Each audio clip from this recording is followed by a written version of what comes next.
కన్నా మధురమైనది జగతిలో వేరేది లేదు. ఈ సేవయే ధ్యాసగా మారితే స్వర్గం ఎంతో దూరం లేదు. ఆనంద స్వరమే నాదమై వినిపించెను మదిలో. సేవ కన్నా మధురమైనది జగతిలో వేరేది లేదు. ఈ సేవయే ధ్యాసగా మారితే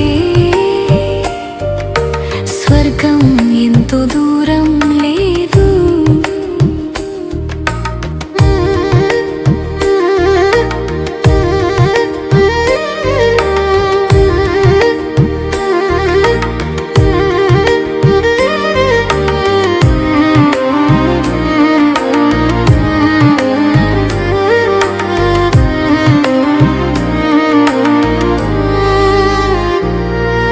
స్వర్గసీమలో శాంతి సుధలు, ఆరోగ్య ఐశ్వర్య రాసులు, అందాల స్వర్గలోకమంతా మన కోసం వేచి చూస్తోంది.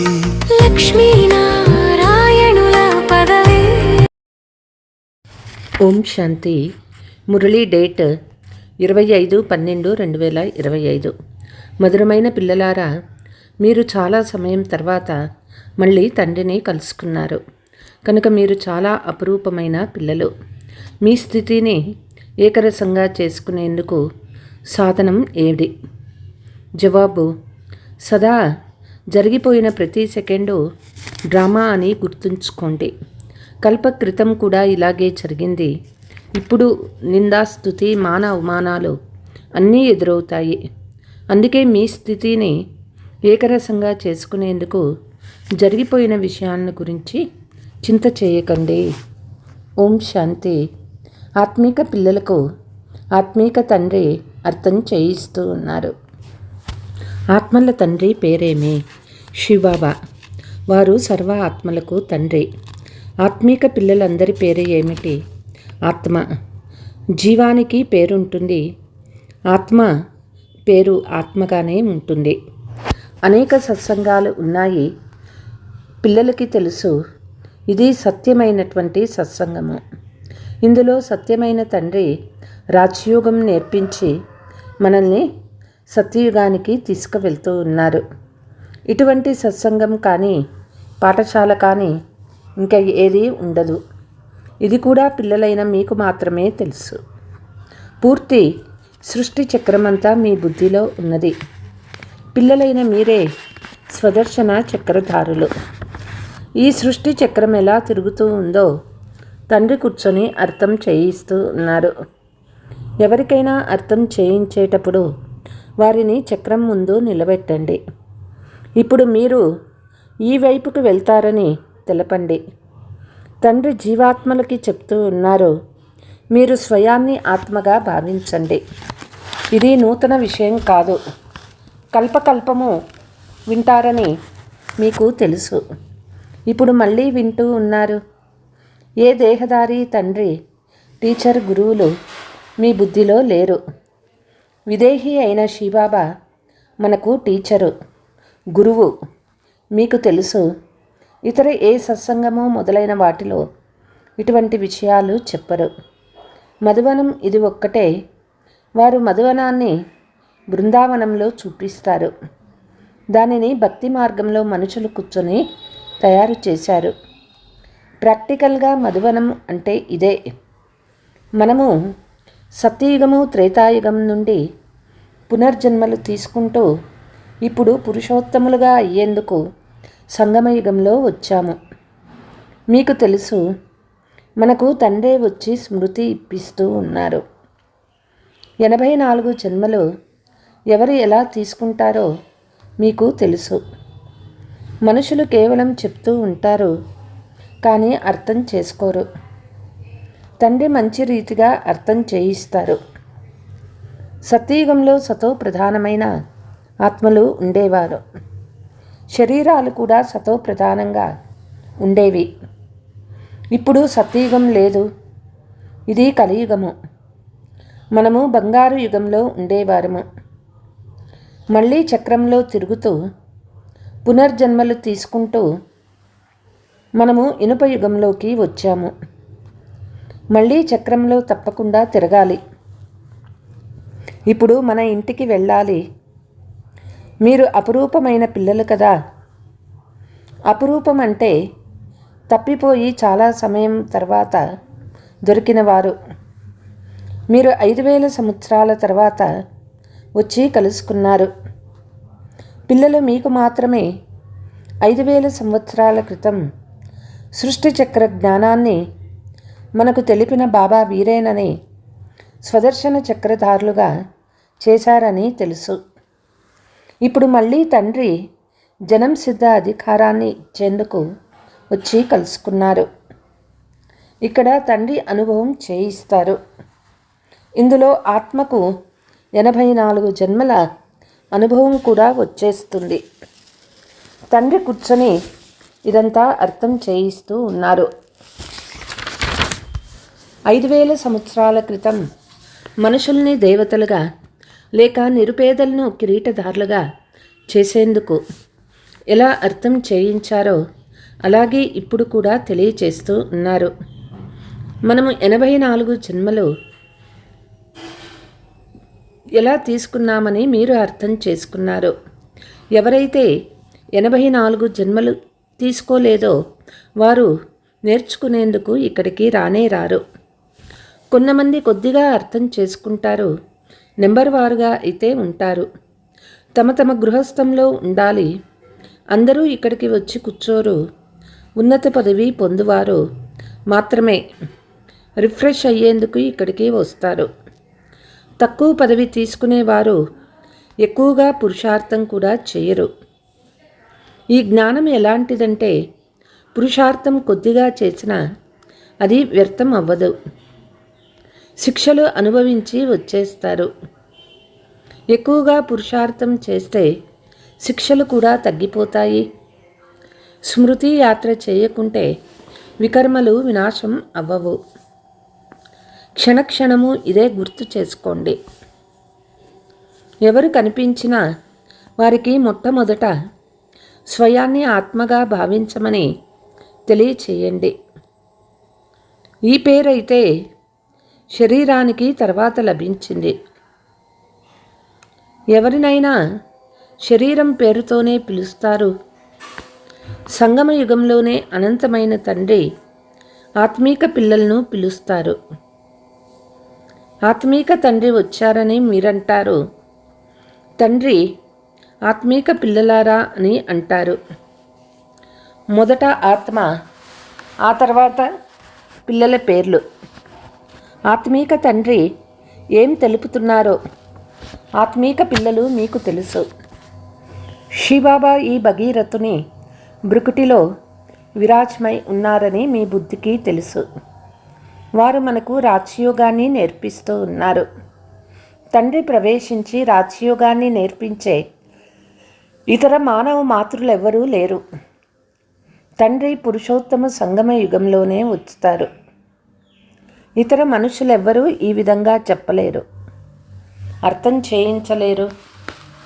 ఈ శిక్షణలో ఈ తండ్రిని కాదని కూడా మీకు తెలుసు.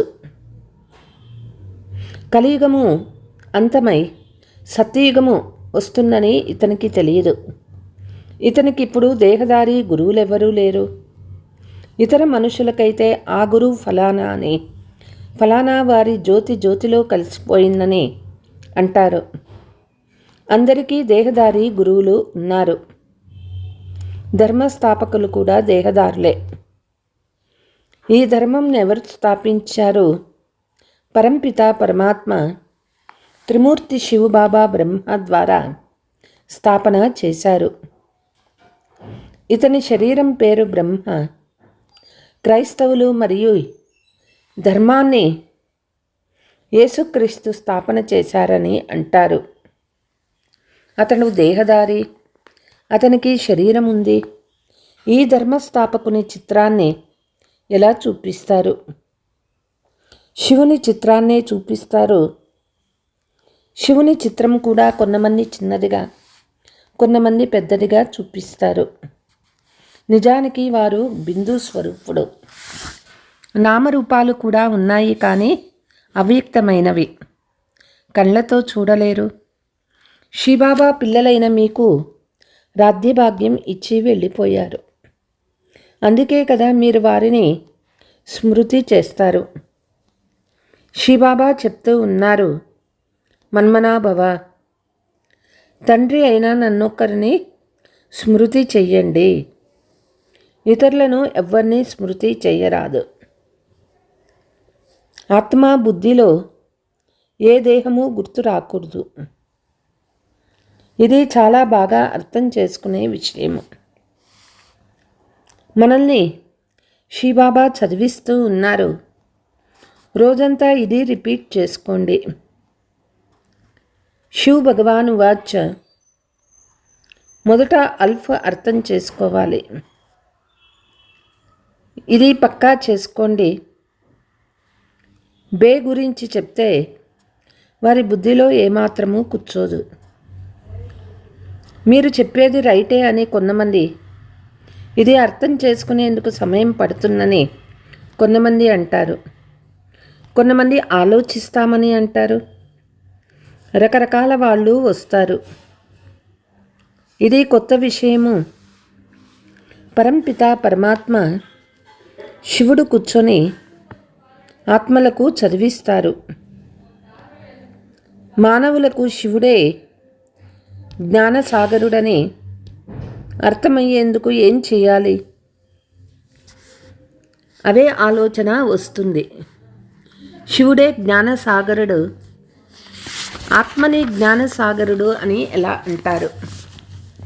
దానికి శరీరమే లేదు. జ్ఞానసాగరుడైతే ఎప్పుడు జ్ఞానం వినిపించాలి? అప్పుడే కదా వాళ్ళని జ్ఞానసాగరుడు అంటారు. ఊరికే జ్ఞానం చెప్పకుండానే జ్ఞానసాగరుడని ఎట్లా మహిమ వస్తుంది? కొంతమంది చాలా ఎక్కువగా చదువుకుంటే ఇతను చాలా వేదశాస్త్రాలు చదువుకున్నాడని అంటారు. అందుకే వారిని శాస్త్రి లేక విద్వాన్ అని అంటారు. తండ్రిని జ్ఞానసాగరుడని, అథారిటీ అని అంటారు.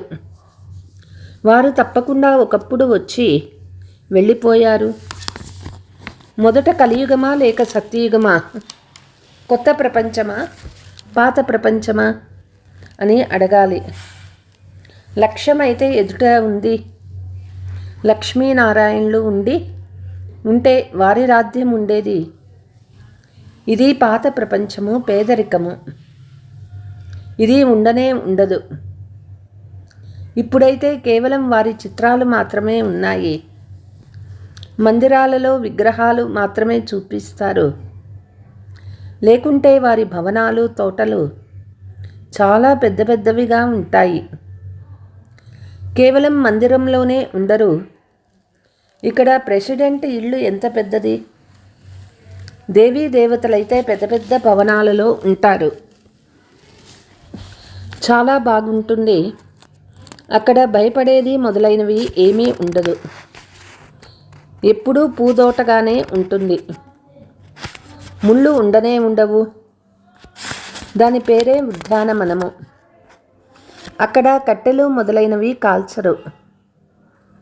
కట్టెలు కాల్చేటప్పుడు వచ్చే పొగ దుఃఖం ఇస్తుంది కదా. అక్కడ మనం చిన్న భూభాగంలో ఉంటాము. ఆ తర్వాత పోను పోను వృద్ధి చెందుతూ ఉంటారు. చాలా మంచి మంచి తోటలు ఉంటాయి. సువాసన వస్తూ ఉంటుంది. అడవులు ఉండనే ఉండవు. ఇప్పుడు ఆ ఫీలింగ్ వస్తూ ఉంటుంది, కానీ చూడలేరు. మీరు ధ్యానంలో పెద్ద మెహళ్ళు మొదలైనవి చూసి వస్తారు. అంత పెద్దవి ఇక్కడ కట్టలేరు. సాక్షాత్కారం అయితే తర్వాత మాయమైపోతాయి. సాక్షాత్కారంలో చూశారు కదా, రాజా, రాకుమారి, రాకుమారులు ఉంటారు. చాలా మనోహరైన స్వర్గం ఉంటుంది. ఎలాగైతే ఇక్కడ మైసూరు మొదలైనవి రమణీయంగా ఉన్నాయో అలా అక్కడ నుంచి ప్రవచనాలు పవనాలు వీస్తూ ఉంటాయి. నీటి ప్రవాహాలు చాలా బాగుంటాయి. మంచి మంచి వస్తువులు తయారు చేసుకోవాలని ఆత్మ భావిస్తారు. ఆత్మకు స్వర్గం అయితే గుర్తుంది కదా. పిల్లలు మీకు అక్కడ ఏమేమి ఉంటాయో మనం ఎక్కడ ఉంటామో అన్నీ అనుభూతి అవ్వాలి. ఈ సమయంలో ఈ స్మృతి ఉంటుంది. మీరంతా అదృష్టవంతులు. చిత్రాలు చూడండి. అక్కడ దుఃఖమనే మాటే ఉండదు. మనము స్వర్గంలో ఉండేవాళ్ళము, తర్వాత కిందకి దిగాము. ఇప్పుడు మళ్ళీ స్వర్గంలోకి వెళ్ళాలి. ఎలా వెళ్ళేది? తాడు పట్టుకొని వెళ్ళాడుతూ వెళ్తామా? ఆత్మ మనమైతే శాంతిధామంలో ఉండేవాళ్ళము. ఇప్పుడు మళ్ళీ దేవతలుగా అవుతున్నారని, ఇతరులను కూడా తయారు చేస్తూ ఉన్నారని తండ్రి స్మృతి ఇచ్చారు. ఇంట్లోనే కూర్చొని ఎన్నో సాక్షాత్కారాలు జరుగుతాయి. కదంబము బంధనంలో ఉండేవారు ఎప్పుడూ చూసి కూడా ఉండరు. ఆత్మకు ఎంతో ఆనందం పొంగు ఉత్సాహం ఉంటుంది. తన ఇల్లు సమీపానికి రావడం వల్ల ఆత్మకు సంతోషం కలుగుతుంది. చాలా మనకి జ్ఞానము ఇచ్చి అలంకరించేందుకు వచ్చారని అర్థం చేసుకున్నారు. చివరికి ఒకరోజు వార్తాపత్రికల్లో కూడా వస్తుంది. మీకు తెలుసు, గడిచిపోయిన సెకండ్ గురించి చింతించరాదు. వార్తాపత్రికల్లో కూడా కల్పం క్రితం ఇలాగే పడింది. ఇప్పుడు మళ్ళీ పురుషార్థం చేస్తారు. హంగామా జరుగుతుంది. కానీ పేరైతే అందరికీ తెలిసిపోయింది. మీరు మళ్ళీ జవాబు రాస్తారు. కొంతమంది చదువుతారు, కొంతమంది పునర్జన్మ ఎత్తితే లభించదు, ఇతర పనుల్లో మునిగిపోతారు. ఇది అనంతమైన పెద్ద డ్రామా అని ఇప్పుడు మీ బుద్ధిలో ఉన్నది. ఇది టిక్ టిక్ అంటూ నడుస్తూ ఉంటుంది. చక్రము తిరుగుతూనే ఉంటుంది. अच्छा, मीठे मीठे सिकीलते बच्चों प्रति मात पिता बाप दादा का याद प्यार और गुड मॉर्निंग. रूहानी बाप की रूहानी बच्चों को नमस्ते. हम रूहानी बच्चों की रूहानी मात पिता बाप दादा को याद प्यार गुड मॉर्निंग नमस्ते नमस्ते. ధారణ: ఎవరికైనా దుఃఖం కలిగించే కర్మ చేయరాదు. కఠినమైన మాటలు మాట్లాడరాదు. పాలు పంచదార వలె చాలా కలిసిమెలిసి ఉండాలి. ఏ దేహదారి స్తుతి చేయరాదు. మనల్ని చదివించేది శివబాబా అని బుద్ధిలో ఉండాలి. వారొక్కరిని మహిమ చెయ్యాలి. ఆత్మీక సేవాధారిగా అవ్వాలి. వరదానము: శుద్ధ సంకల్పాల వ్రతం ద్వారా వృత్తిని పరివర్తన చేసే సింహాసనాధికారి భవ.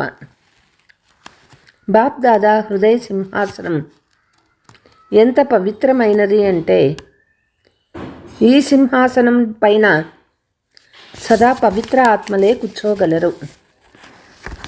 ఎవరి సంకల్పంలో అపవిత్రత లేక అమర్యాద వచ్చేస్తుందో వారు హృదయ సింహాసానికి బదులుగా దిగే కళలో వస్తారు.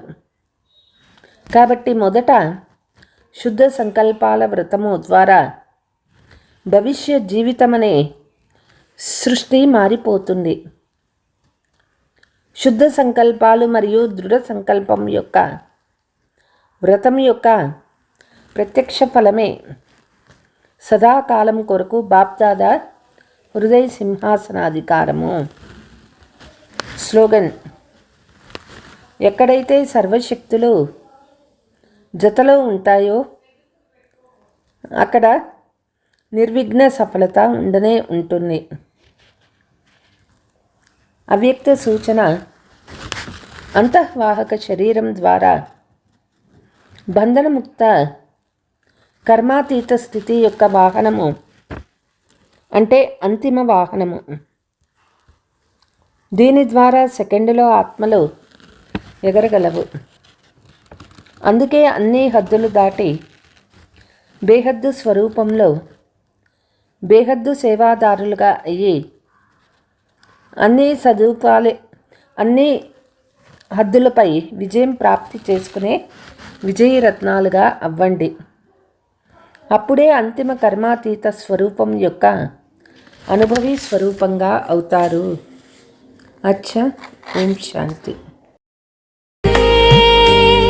మన లక్ష్యమై నిలవాలి.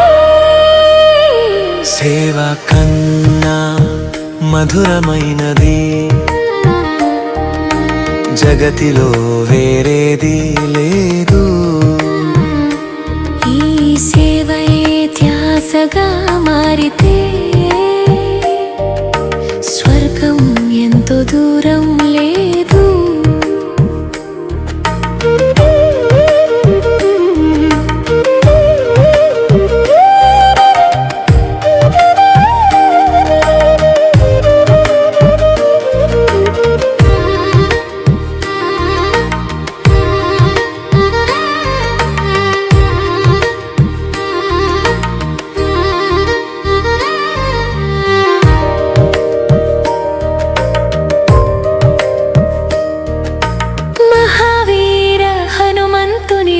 చలముగా ఉండాలి.